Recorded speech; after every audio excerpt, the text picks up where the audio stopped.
আমার মন খারাপ লাগতো, বাবার মুখে একটাই কথা ছিল, চল মা কোথা থেকে ঘুরে আসি। সে বাড়ির সামনে হোক আর একটু দূরেই হোক, যেখানে হোক বাবা ঠিক আমাদের ঘুরিয়ে এনে মন ভালো করে দিত। আর ঠিক তেমন এখন বড় হয়ে গেছি বলে যে বলে না তা না, আমার বাবা এখনও একই রকম আছে আর আমরাও একই রকম আছি।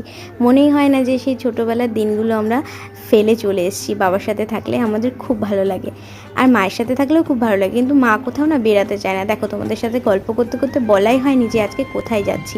আজকে আমরা যাচ্ছি হাবড়াতে, কিছু কেনাকাটা আছে সেই জন্য। হাবড়া থেকে নেমে ভ্যানে উঠে গেছি আমরা। আর এই যে আমরা চলে এসেছি বিশালে। বাবা এখানে বলছিল যে দেখ ফুল গাছগুলো কত সুন্দর। যাই হোক, গল্প করতে করতে আমরা ঢুকে গেছি মলের মধ্যে। আর কালেকশানগুলোর কথা কি বলবো, আমার খুব ভালো লেগেছে। তোমাদেরও যদি ভালো লেগে থাকে অবশ্যই তোমরা এসে এখান থেকে কেনাকাটা করো।